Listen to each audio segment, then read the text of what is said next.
제3절 인생과 때 1. 일생은 잠깐. 인간의 생명은 제한되어 있는 것입니다. 살아야 일생 100년 미만의 생명을 가진 사람입니다. 여러분이 한 80살 살았다고 합시다. 그 가운데서 밤에 자는 시간을 제하고 나면 40년으로 떨어집니다. 절반으로 줄어드는 것입니다.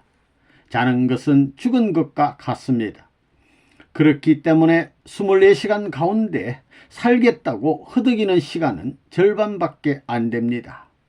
거기에서 밥 먹는 시간을 1시간씩 빼버리고 나면 어떻습니까?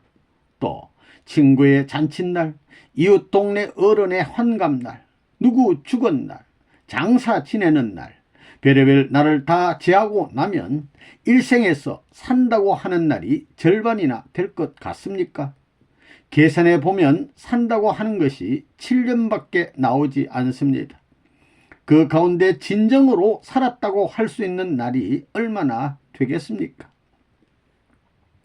하나님과 우리를 놓고 볼 때 우리가 아무리 고생했댔자 그저 일생 동안 80몇 년, 100년 미만입니다.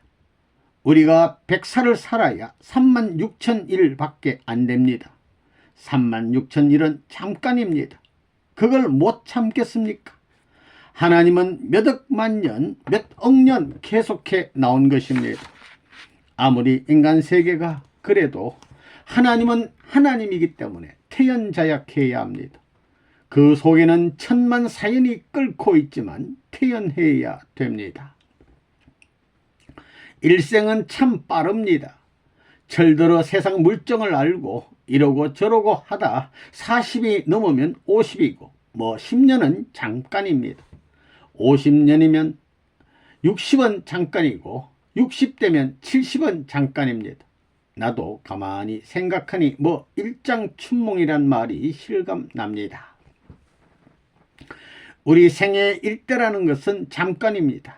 그렇지요. 이 일대가 영혼의 척도를 오르락 내리락 하게 한다는 것입니다. 이것이 연장되면 무한히 연장되지요. 반면에 이걸 꺾으면 여기서부터 새로운 천지가 벌어지는 것입니다. 저울과 마찬가지로 오르락 내리락 하게 되는 것입니다. 일생은 언제 가는지 모릅니다. 내가 언제 하느냐 하는 것이 문제입니다. 당장 오늘 이걸 다 채워 놓아도 그것 가지고는 안 됩니다. 지금 한다고 해도 자꾸 흘러가는 것입니다. 지금 한다고 해도 자꾸 지나갑니다. 내년이 있다고 할지 모르지만 언제 내가 갈지 모른다는 것입니다. 이 일생에서 가장 중요한 때, 우리의 일생을 보면 결혼 전까지는 소생시대, 결혼하고 나서는 장성시대, 그 다음에는 가정을 거느리는 완성시대가 되는 것입니다. 근본이 그렇게 되어 있는 것입니다. 하루를 중심 삼고 볼 때 아침은 봄절기에 해당하는 것이요, 낮은 여름절기에 해당하는 것이요, 저녁은 가을절기에 해당하는 것이요, 밤은 겨울절기에 해당하는 것입니다. 마찬가지로 인간에게도 소년기가 있고 청년기가 있고 장년기가 있고 노년기가 있습니다. 사람에게 있어서 봄절기는 사춘기입니다. 여름절기는 30대이고 가을절기는 40대 정도입니다. 그 이후로는 겨울절기로 들어가게 되고 동지 때에 해당되면 죽는 것입니다. 모든 이치가 그렇습니다. 천하추동이 그렇고 하루가 그렇다는 것입니다. 우리 개인을 중심 삼고 보면 개인에게는 청년시대가 있고 장년시대가 있고 노년시대가 있습니다. 그러면 어느 때가 자기의 일생에서 제일 귀한 때일 것이냐? 그런 때가 있을 것입니다. 젊은 청춘 시기가 자기 일생의 운명을 결정할 수 있는 때가 되는 사람이 있을 것이고, 장년 시기가 자기 일생의 전체 문제를 해결할 수 있는 때가 되는 사람도 있을 것이며, 혹은 노년 시기가 그런 때가 되는 사람도 있을 것입니다. 모든 사람에게는 그런 전성의 시기가 반드시 있을 것입니다. 또 청춘 시기면 청춘 시기도 그런 중심적인 전성 시기가 있을 것이요. 장년 시기면 장년의 시기, 노년 시기면 노년 시기도 그런 전성 시기가 있을 것입니다. 그 전성 시기를 확실히 알고 간추려 보게 될 때 그 시기가 한 시점에 놓이게 되는 것을 알 수 있습니다. 예를 들어 높은 산이 있으면 그 산에는 제일 높은 산 꼭대기가 있을 것입니다. 전체의 산맥이 이루어져 모두 한 점에 이르는 곳이 있는데 그곳이 최고의 정상인 것을 우리가 알고 있습니다. 또 산의 분수령을 놓고 볼 때에도 이 분수령이 하나의 산처럼 되어 안팎으로 경계를 이루게 됩니다. 이와 마찬가지로 우리의 일생에도 그러한 한 점과 같고 한 선과 같은 때가 있는 것입니다. 일생에서 그런 때는 과연 언제일 것이냐? 우리 인간은 그것을 모릅니다. 우리가 태어난 이후 희망적인 때가 언제냐? 어린아이 때가 희망적이고 그 다음 청소년 때가 희망적이고 20대와 30대는 혈기왕성합니다. 꽃으로 말하면 만발할 수 있는 그 때가 향기 풍기고 꽃필 것 같은 그 청춘 시대가 제일 화려한 시대입니다. 40대를 지나고 50대, 60대가 되면 전부 시들어가게 됩니다. 40대, 50대에는 내려가는 것입니다. 거기에 무슨 희망이 있겠습니까? 죽을 날이 가까워오는데 일생에서 가장 중요한 때는 태어날 때와 결혼할 때와 죽을 때입니다. 그렇다면 태어날 때 잘 태어나야 됩니다. 우리 통일교회로 말하면 심정의 인연을 중심 삼고 태어나야 됩니다. 그 다음에 결혼이란 살기 위해서 하는 것입니다. 즉 사위기대를 이루기 위해서 하는 것입니다. 이와 같은 우주의 공법을 지구상에 세워놓아야 하나님의 뜻이 이루어지고 인간의 뜻이 이루어진다는 것입니다. 이러한 우주의 법도가 지향하는 내용을 갖추고 그 형태를 갖추기 위한 것이 가정입니다. 3. 인생과 때. 이 땅 위에 존재하는 어떤 존재물도 쓸데없는 것은 하나도 없습니다. 목적이 없이 존재하는 것이 없다는 말입니다. 모든 존재물은 각기 어떤 목적을 두고 그 목적이 이루어질 때까지 과정적 시간을 거쳐 나가는 것입니다. 그 기간은 하루가 될 수 있고 될 수도 있고 1년, 3년 혹은 자기 일생이 될 수도 있습니다. 국가를 예를 들면 국가는 수세기, 수천 년의 역사를 두고 그 하나의 목적인 선을 향하여 달리고 있는 것입니다. 이처럼 모든 존재는 자기들이 존재하기 위한 목적의 기대를 향하여 달리고 있습니다. 우리 인간을 보면 소년시대가 있고 청년시대가 있고 장년시대, 노년시대가 있습니다. 소년시대는 청년시대와 다르고 청년시대는 장년시대와 다르고 장년시대는 노년시대와 다릅니다. 또한 그 시대를 살아가는 자신들에게 맞는 책임과 사명이 있는 것입니다.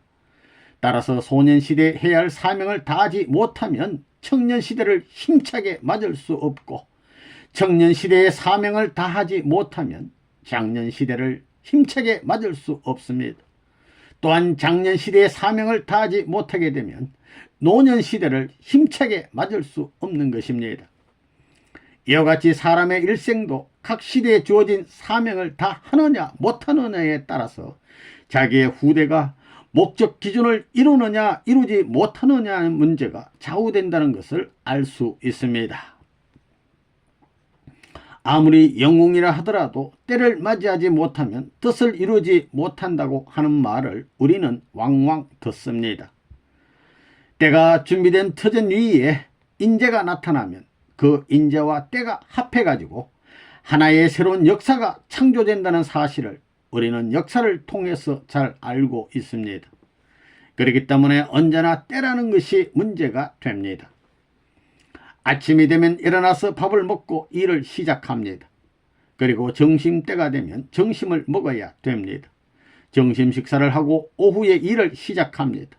또 저녁이 되면 저녁 식사를 하고 밤을 맞이하게 됩니다. 이와 같이 우리는 규칙적인 어떤 때를 중심 삼고 새로이 변천하는 환경을 맞이해 나가는 생활을 하고 있는 것입니다. 우리 개인을 보더라도 소년시대가 있는가 하면 청년시대가 있고, 청년시대가 지나가면 장년시대, 장년시대가 지나가면 노년시대가 오는 것입니다. 이러한 과정을 거쳐서 하나의 인생을 마치게 되는 것입니다. 그 일생이라는 것이 언제나 일정하지 않다는 겁니다. 소년시대나 청년시대나 장년시대나 노년시대나 때를 잘못 맞이하게 될 때에는 차라리 태어나지 않았으면 좋을 뻔했다는 결과를 가져오고 맙니다. 그러나 만일에 소년시대나 청년시대나 장년시대나 노년시대를 잘 맞이하여 의의 있게 살아간다면 그 사람의 일생은 가장 귀한 일생이 될 수 있는 것입니다. 그렇기 때문에 때를 잘못 맞이하게 되면 거기에서 실패의 동기가 시작되는 것이요, 때를 잘 맞이하게 되면 성공의 출발이 이루어진다는 사실을 우리의 일상생활을 통해 잘 알 수 있는 것입니다. 4. 선조의 공적과 운. 통일교인을 보면 어떤 사람은 아무것도 가진 것이 없지만 전도 나가자마자 사람들이 그저 밥 싸가지고 따라다닙니다. 사람이 줄줄 붙어 다닙니다. 그 사람을 보면 초등학교밖에 안 나오고 인품을 봐도 몇 번짜리 밖에 안 됩니다. 그렇지만 그 사람이 눈물을 흘리면 그 동네가 눈물을 흘리고, 그 사람이 새벽같이 일어나면 전체가 새벽같이 일어납니다. 그것은 세상에서 길을 못 펴고 희생한 많은 선조들의 하늘의 복을 받을 수 있는 인연을 따라서 태어나가지고 그 선을 넘을 수 있는 자리에 섰기 때문입니다. 하늘의 운세를 맞을 수 있는 자리에 섰기 때문에 그 사람은 어디에 가든지 피해가 없는 것입니다. 그러나 그 반대의 사람이 있습니다. 얼굴도 잘생겼고 갖춘 것도 많지만 어느 곳에 배치를 해도 지질이 고생합니다. 그것은 옛날에 선조들이 잘 살았기 때문입니다. 그것이 탄강길에 들어서서는 거꾸로 서는 입장이 됩니다. 자리를 벗어나서 올라가는 데는 실이 필요하다는 것입니다. 그렇기 때문에 이 기간에는 반드시 사가 있고 어려움이 있는 것입니다. 그것을 극복하지 못하고 보따리 싸들고 가는 사람은 그 이상 절대 못 올라갑니다. 그런 사람은 아무리 통일교를 믿었다고 하더라도 운명의 인연을 초월하여 승리의 자리에 올라가지 못합니다. 그렇기 때문에 역사도 공평하고 인류의 운명길도 공평하다고 보는 것입니다. 이와 같은 굴곡 현상은 한 개인에게도 있고 한 가정에도 있습니다. 또한 한 시족이 그렇고 한 민족이 그렇습니다. 그 규모가 클 뿐이지 민족도 그렇습니다. 세계를 보면 세계도 그렇다는 것입니다. 하나가 내려가는 운세라면 하나는 올라가는 운세라는 겁니다. 굴곡 현상, 이것이 심판대입니다.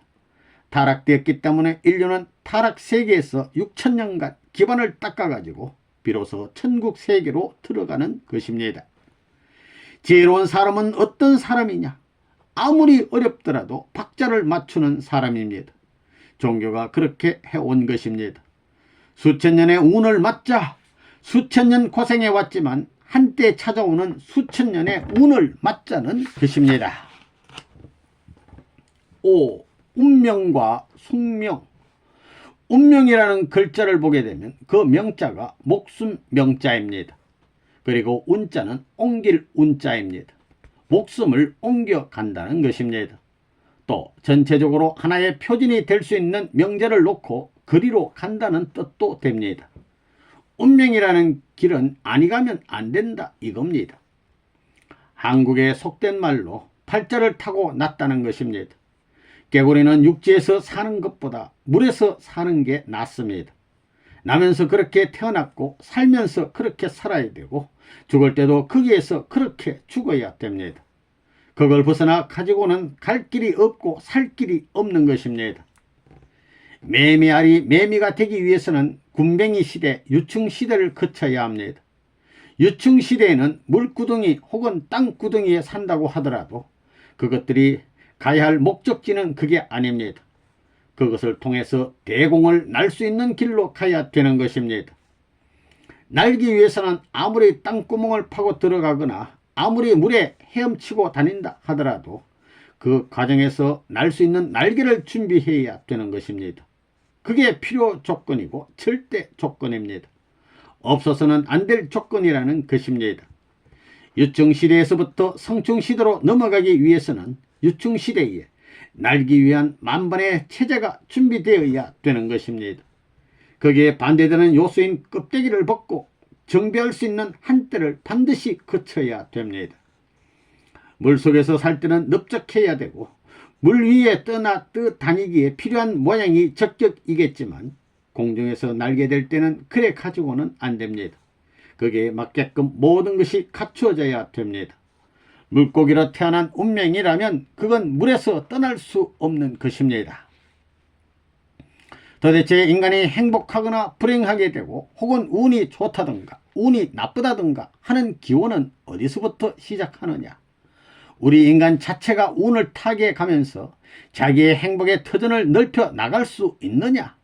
물론 노력으로 어떠한 상대적인 기반은 닦을는지 모르지만 자기 스스로가 자신의 운을 국가의 운, 단체의 운과 직결시킬 수 있고 세계의 운 혹은 천운과 직결시킬 수 있느냐? 그럴 수 없는 것입니다. 그런 관점에서 볼 때 틀림없이 운세가 있는 것입니다. 한 곱이 돌아가면 새로이 출발할 수 있는 것입니다. 우주는 돕니다. 역사는 반복해서 과거를 통시성 형태로 전개 나왔다는 원칙을 생각하게 될 때 천운의 한때는 온다는 것입니다. 그렇게 되는 날에는 개인도 천운을 따라가지고 좋은 운세가 벌어질 것입니다. 자기가 운을 100만큼 타고났는데 120만큼 살고 가는 사람은 자기의 후손이 망하는 것입니다. 사람의 운은 고무줄과 같아서 쪼이게 됩니다. 그렇지만 80만큼 살고 간다면 20만큼의 복을 남겨가지고 그 운세를 후손에게 상속해주고 갈 수 있다는 것입니다. 운명은 변경할 수 있지만 숙명은 변경하지 못하는 것입니다. 대한민국 사람으로 태어난 것이 변할 수 있습니까? 자기의 아버지의 아들, 딸로 태어난 것이 변할 수 있습니까? 그 나라의 주권이 아무리 강하고 그 나라의 관습이 아무리 강하더라도 아버지의 아들, 딸은 변경할 수 없다는 것입니다. 그처럼 복지의 길은 숙명적인 길입니다. 어차피 한날에 청산지어야 됩니다.